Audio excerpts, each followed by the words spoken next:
Hi there. Welcome back to our homestead this week in February of 2023.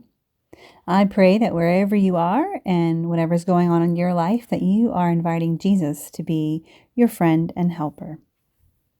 As I expected, the potting soil mix that I used to start my seeds ran out while I was starting seeds this week. So I was able to use the compost that I screened last week, and then we took this coconut core and we wet it down and broke the pieces up. And we made some more mix to be able to start seeds with. I thought while I was doing all this, we would have a little chat and I could share with you why growing food is so important to us and to our family. The main reason that really got us started are quotes like these that we find in our church history. But we also believe that being in good health and caring for the body that God provided for each of us is important so that we can be of service to Him for as long as He needs us to be. And growing your own garden and then eating the produce from it is actually a very simple way to incorporate all of the 8 laws of health into your lifestyle. I did not grow up with any aspect of gardening or vegetable eating in my youth. I grew up on the standard American diet in the city. I had no liking at all for vegetables. The few occasions I would eat them on were usually at holidays, and that would include green beans, maybe a raw carrot, and of course mashed potatoes. Otherwise, I can remember multiple occasions as a child of avoiding eating greens. For example, I would pretend I was chewing a Brussels sprout and then wipe my mouth with a napkin and spit it all out. I remember also taking those napkins full of spit out greens and hiding them in the pockets of my clothing and then forgetting about it. And my mom would come to me later when she checked my pockets before washing them and confront me about the fact that there was food in my pockets. I remember pretending to chew things and then going to the bathroom and spitting them out. I remember my parents leaving us at the table to eat the rest of the food on our plate, and while they were gone, we would just scrape the broccoli back into the dish that we were served from on the table. I did everything I could to avoid eating vegetables. I was that kid. I was not just a picky eater. I really only wanted sugar and carbs. But what growing a garden has done for me is it's exposed me to fresh vegetables, which, by the way, they taste superior to stuff in the grocery store. And growing the garden also forced me, sometimes from guilt, to eat what I grew instead of wasting it. So I'll just tell you my experience with tomatoes. I watched other people around me eat and love tomatoes. When my youngest was a couple years old, we spent a lot of time with my in-laws, and they would eat like tomato toast for breakfast, and they got my youngest child liking tomatoes. And I was like, ick. But then I realized, well, if my kids are going to eat healthy, they probably need to see me eat healthy. So I decided I was going to grow some tomatoes. I'd heard that the reason most people don't like tomatoes is because of the acidity. And if you grow orange tomatoes, there's a lot less acidity and the flavor is more palatable. So I started growing orange tomatoes. And that first year that I had a bunch of tomatoes from my garden, I would dice them up and hide them in food. I would hide them in burritos most of the time. So I wouldn't really know they were there. Like, I knew they were there. I could tell there was a different flavor in the burrito, but it wasn't repulsive. And I just had to tell myself, it's just a new flavor. It's not going to hurt you. Just eat it. And after a summer of doing that, I came to appreciate the flavor from the tomatoes. I even now love eating tomato toast. You may have seen that in some past videos. That's one of my favorite foods. I like tomatoes so much now, especially from the garden, that I really don't ever get them from the store. So if it's not tomato season, I don't eat tomatoes because they don't taste good when you buy them from the store.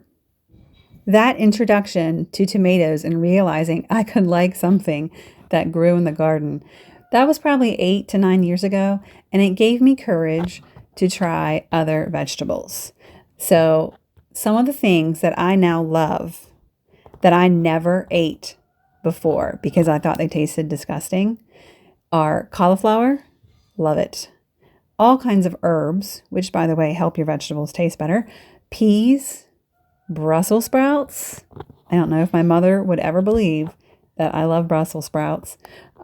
Things that I don't love but like and will eat a lot because I know it's good for me are broccoli, asparagus, lettuce, spinach. A lot of the greens I could do without, but they're good for you. Onions. I would never eat an onion before. I eat onions all the time now. Garlic. Love garlic. Love growing garlic too. Things that I am not a huge fan of, but I'll either eat them cooked really well, or if they're hidden inside of food that I bake.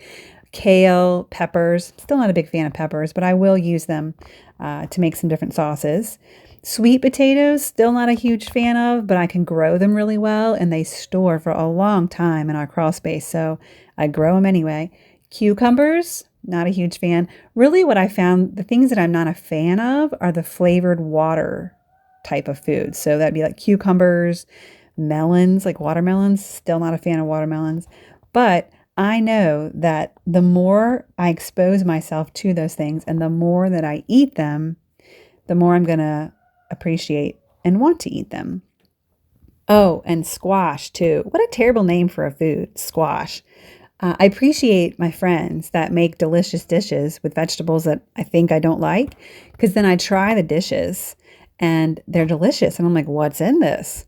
And they say squash. And I was like, okay, teach me how to make this because this tastes good. So I am learning to like squash. I've used it multiple times in the last 2 years. Some things that I can't grow that you can still get from stores, I've learned to appreciate also, especially avocado. Never cared for it. Had a friend that made a great guacamole, and now it is my favorite food to have whenever I can. So while I remind myself every year of the headache of growing brassicas in the spring because of fighting the cabbage worms, the desire to have my own roasted cauliflower, it just drives me to make the attempt anyway. What you see me doing here is just protecting the seedlings so that mice don't dig them up before they sprout. I just keep them covered for a couple days. As soon as I see sprouts, I take the covers right off. But you also saw the onions there. I'm debating on how soon I'm going to be transplanting those out into the garden. I will be the first to admit that I certainly have not arrived. I still have goals to increase my vegetable consumption, and having and growing the garden really encourages me in that journey to try to grow new things, to try and eat new things, to make use of what I can grow really well in my area also. And I love seeing my kids grow up enjoying vegetables. They pick spinach from the garden and they walk around eating it the way I used to eat ice cream or candy. And I have to remind them not to eat between meals. Like, whoever tells their kids, hey, get out of the garden, stop eating spinach, it's not lunchtime yet. Well, I've had to do that. We had some lovely weather this week in Virginia. We saw near record-breaking highs yesterday, low 80s in February. But that's Virginia for you, because tomorrow we're going to be back down to freezing. As usual, a hint of spring in the middle of winter always makes me want to plant more stuff. So I thought I would do a little experiment and test out some earlier than usual potato planting. The soil is workable because of our no-till growing, and the soil in these wall beds is also very warm. It's much warmer even than the raised beds on the ground.